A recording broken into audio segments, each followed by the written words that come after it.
नमस्कार, capital TV देख रहे हैं आप। मैं हूं आपके साथ पूजा। ब्रेकिंग नाउ में बड़ी खबर आपको बता रहे हैं। अध्यादेश के खिलाफ विपक्षी एकता की मुहिम को अरविंद केजरीवाल को बड़ा झटका लगा है और ये बड़ा झटका कांग्रेस की तरफ से दिया गया है। कांग्रेस नेता संदीप दीक्षित ने अरविंद केजरीवाल पर जमकर हमला बोला। उनका कहना है कि इतिहास में पहली बार ऐसा होगा जब कोई मुख्यमंत्री 8 से 10 दिनों के लिए जेल जाएगा। साथ ही उन्होंने कहा है कि अरविंद केजरीवाल की सरकार भ्रष्टाचार की सरकार है। अरविंद केजरीवाल की सरकार पूरी तरह से विफल रही है। और इस बड़ी खबर पे मेरे साथ न्यूज रूम से जुड़े हुए हैं कैपिटल टीवी के editor in chief doctor Manish Kumar.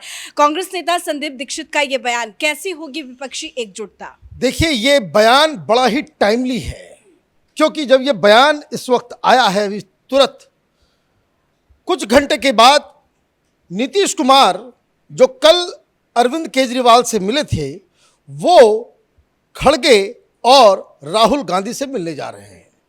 दो इंपॉर्टेंट व्यक्ति, उनसे मुलाकात होनी है। क्या होनी है? क्योंकि कल जिस तरीके से केजरीवाल के घर शीश महल के अंदर इनकी खातिरदारी की गई, ये लालू यादव के बेटे तेजस्वी यादव भी वहां पे थे और केजरीवाल नीतीश कुमार बाहर आकर के इन लोगों ने कहा कि ये जो अध्यादेश आया है इसको राज्यसभा के अंदर हमें हराना जरूरी है और उससे मालूम चलेगा कि विपक्षी उसमें एकता है या नहीं है। और हमारे पास ये संख्या है, अगर सारे लोग एकजुट हो जाएं और केजरीवाल को उसके भ्रष्टाचार से बचा लें। हैं, ये सारी कवायद किस लिए हो रही है? ये सारी कवायद हो रही है कि ये दिल्ली का नटवर लाल रंगे हाथ पकड़ा गया है शीश महल के कांड में। जिस तरीके से चोरी करके, इसने घपलेबाजी करके, इसने जो लूट मचा करके 9-9 लाख रुपए के जो पर्दे लगाए हैं, इसका वो हिसाब किताब नहीं देना चाहता। कोई सवाल उठाएगा उसे जेल में डाल देगा। तो ये अपनी चमड़ी, अपनी दमड़ी को बचाने के चक्कर में ये पूरे देश की राजनीति और हर पॉलिटिकल पार्टी, और ये कह रहा है कि मैं तो कल से वो जाएगा, ममता जी से मिलेगा, पटनायक जी से, ये अपना 2024 का प्लान बनाने में जुट गया कि भाई कितने लोग हमारे साथ खड़े हैं। ये वाटर को टेस्ट करने के लिए, गहराई नापने के लिए ये एक उसको मौका मिल गया, उस पर ये राजनीति करना चाह रहा। कांग्रेस पार्टी बहुत होशियार है। कांग्रेस पार्टी ये जानती है कि ये एक ऐसा वायरस है जो सबसे पहले कांग्रेस पार्टी को डसता है। जहां जहां केजरीवाल पहुंचेगा वहां वहां कांग्रेस पार्टी खत्म हो जाएगी। इसलिए कांग्रेस पार्टी, राहुल गांधी, इन लोगों ने एक फर्म डिसीजन ले रखा है कि हम विपक्षियों को तो एक करेंगे, लेकिन केजरीवाल के साथ कोई रिश्ता नहीं रखेंगे। और बीच में ये मिस्टर खामखा नीतीश कुमार वो ब्रिज बनने की कोशिश कर रहे हैं।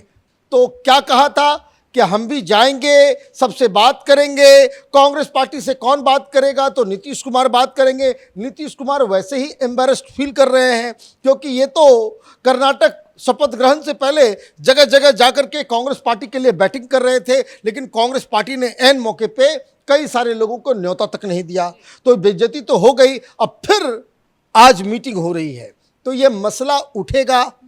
ये मसला उठता, राहुल गांधी और खड़गे साहब ने पहले ही अपने 2 नेताओं को मैदान में उतार दिया। कि इससे पहले यह बातचीत होती कि नीतीश कुमार आए और कहें कि भाई केजरीवाल को बचाना है, प्रधानमंत्री मोदी के खिलाफ इस जो अध्यादेश है, जब असेंबली स्टार्ट होगा तो इसके ऊपर कानून बनाया जाएगा। तो ये जो है, यहां पे हमें एकजुट, एकता का प्रदर्शन करना होगा, केजरीवाल बच जाएगा। लेकिन दूध का जला छाछ भी फूंक फूंक के पीता है, और इसीलिए कांग्रेस पार्टी ने शीला दीक्षित के बेटे संदीप दीक्षित को मैदान में उतार दिया। और उसने क्या कहा? उसने ये कहा कि ये पहला ऐसा चीफ मिनिस्टर होगा जो चीफ मिनिस्टर की कुर्सी से सीधे जेल के अंदर जाएगा 8-10 दिन के लिए। पढ़े लिखे व्यक्ति हैं ये। संदीप दीक्षित किसी जमाने में केजरीवाल के काफी नजदीक थे। एनजीओ का जब इसका धंधा चलता था केजरीवाल का, उस दौरान शीला दीक्षित मुख्यमंत्री थी, संदीप दीक्षित इनके जरिए बहुत सारा काम करते थे, इवन घर आना जाना था। तो क्या हुआ, इन्होंने कहा कि 8-10 दिन के लिए, मतलब ये शीश महल के केस में ये जाएगा, फिर 8-10 दिन के बाद बेल मिल जाएगा, चीफ मिनिस्टर है, बहुत सारी चीज़ें हैं। और ये उस तरह का क्रिमिनल काम नहीं है, क्योंकि इसमें न उसका हस्ताक्षर है न उसका, वो सिर्फ ये जो लूट मची है उसके सामानों के पोजीशन में है।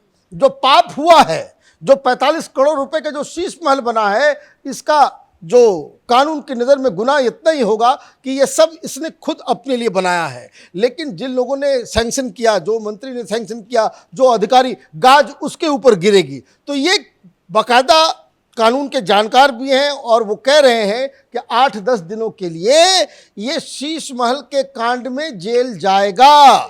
और ये एक भ्रष्ट व्यक्ति है। मतलब साफ है कि कांग्रेस पार्टी ने नीतीश कुमार से मिलने से पहले ये अपना स्टैंड क्लियर कर दिया कि राज्यसभा के अंदर जो विपक्षी एकता की बात हो रही थी, वो अध्यादेश को हराने की जो बात हो रही थी, उसमें कांग्रेस पार्टी वो अरविंद केजरीवाल का साथ नहीं देगी। लेकिन इसका मतलब क्या हुआ, टाटा फिश हो गई। लेकिन कल तो नीतीश कुमार कह रहे थे कि हम अरविंद केजरीवाल के साथ हैं, हम सारी पार्टियां एक साथ आएंगे, और आज मुलाकात भी कर रहे हैं मल्लिकार्जुन खड़गे से। भाई इसलिए तो आप मुलाकात करने से क्या होगा, वहां तो अब मुलाकात करेंगे, आप जाके बोलेंगे कि भाई देखिए ऐसी ऐसी बात है, तो खड़गे साहब बोलेंगे कि देखिए नीतीश बाबू हम तो मदद करना चाहते हैं, लेकिन दिल्ली का जो हमारा लोकल यूनिट है वो केजरीवाल के साथ खड़ा नहीं है, ये हमारे लिए दुविधा वाली स्थिति है। तो हम तो आपको इस मुद्दे पे हम साथ नहीं दे सकेंगे।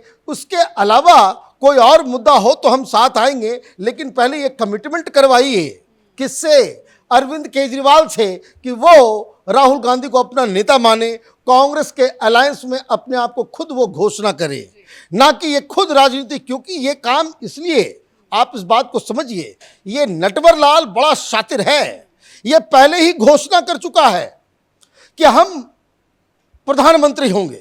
ये मनीष सिसोदिया जो जेल के अंदर सड़ रहा है शराब घोटाले में, ये चोर उचक्कू की पार्टी बन गई है ना, ये शराब घोटाले में जेल के अंदर है, जेल के बाहर था तो इसने क्या कहा था, मिल गया। कब इसने घोषणा की थी, गुजरात के रिजल्ट के पहले और रिजल्ट के बाद उसने कहा कि भाई अब आम आदमी पार्टी नेशनल पार्टी बन गई। लोग ये सवाल पूछते हैं, ये मनीष सिसोदिया का बयान है कि लोग ये सवाल पूछते हैं कि 2024 में Modi versus who, Modi versus कौन होगा, इसका अब देश की जनता को आंसर मिल गया है, मोदी वर्सेस केजरीवाल होगा।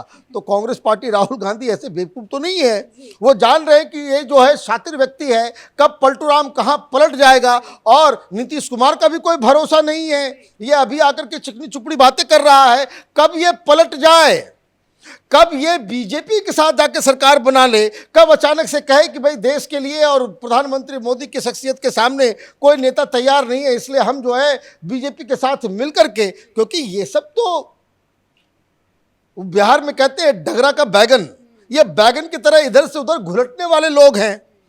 काम धाम छोड़ दिया इन लोगों ने। भाई देखिए 3 दिन से दिल्ली में फंसे हुए हैं, उसके पहले कर्नाटक में गए हुए थे, फिर कलकत्ता चले गए थे, उसके पहले दिल्ली आए थे, भुवनेश्वर चले गए थे, मुंबई चले। भाई बिहार में कोई काम वाम है कि नहीं नीतीश कुमार को।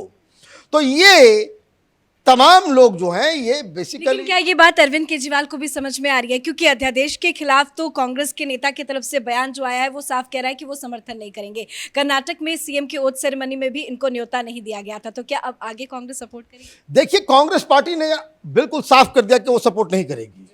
कांग्रेस अगर सपोर्ट नहीं करेगी तो ज्यादा से ज्यादा क्या करेगी, इस अध्यादेश के खिलाफ के समर्थन में वोट नहीं करेगी, वॉकआउट कर जाएगी। उससे भी भारतीय जनता पार्टी को फायदा हो जाएगा, आराम से हो जाएगा। बहुत सारी ऐसी पार्टियां हैं, पटनायक साहब हैं, आपके आंध्र प्रदेश में जो YSR रेड्डी, वो उनकी जो पार्टी है उसका समर्थन मिल जाएगा।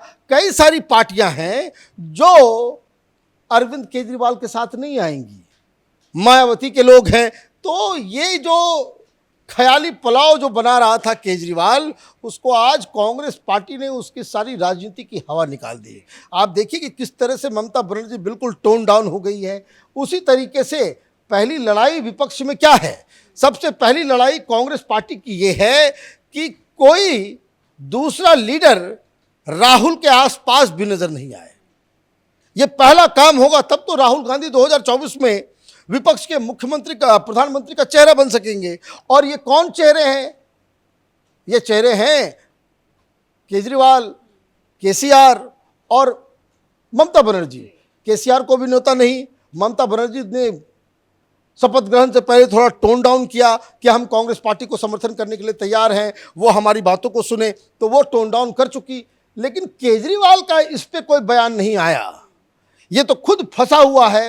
तो कांग्रेस पार्टी में भी लोग सोच रहे होंगे कि ये सही मौका है, केजरीवाल को एक झटका दे देते हैं, जेल चला जाएगा एक बार, जैसा कि संदीप दीक्षित ने कहा कि 8-10 दिन जेल में जाएगा, ये शीश महल का केस जो है वो खुलेगा, उसके बाद अपने आप इसकी पॉपुलैरिटी और इसकी हेकड़ी सब जो है अकल ठिकाने आ जाएगी। फिर आराम से राहुल गांधी जो है 2024 की तैयारी में जुट जाएंगे। धन्यवाद जानकारी के लिए। तो अध्यादेश के खिलाफ अरविंद केजरीवाल विपक्ष को एकजुट करने की कोशिश कर रहे थे। कल उनकी मुलाकात नीतीश कुमार से भी हुई थी। अखिलेश यादव का भी इस पूरे मामले में ट्वीट आता है, वो अरविंद केजरीवाल का समर्थन देते हुए नजर आते हैं। पर इसी बीच कांग्रेस के नेता संदीप दीक्षित की तरफ से एक बड़ा बयान सामने आता है। उन्होंने इशारों में साफ कह दिया है कि वो कभी भी अरविंद केजरीवाल का समर्थन नहीं करेंगे, क्योंकि आपकी सरकार भ्रष्टाचार की सरकार है और इतिहास में पहली बार ऐसा होगा जब कोई मुख्यमंत्री भ्रष्टाचार के केस में 8 से 10 दिन के लिए सीधा जेल जाएगा। इस बड़ी खबर में मेरे साथ फिलहाल इतना ही। कैमरा पर्सन रवि के साथ मैं पूजा, कैपिटल टीवी।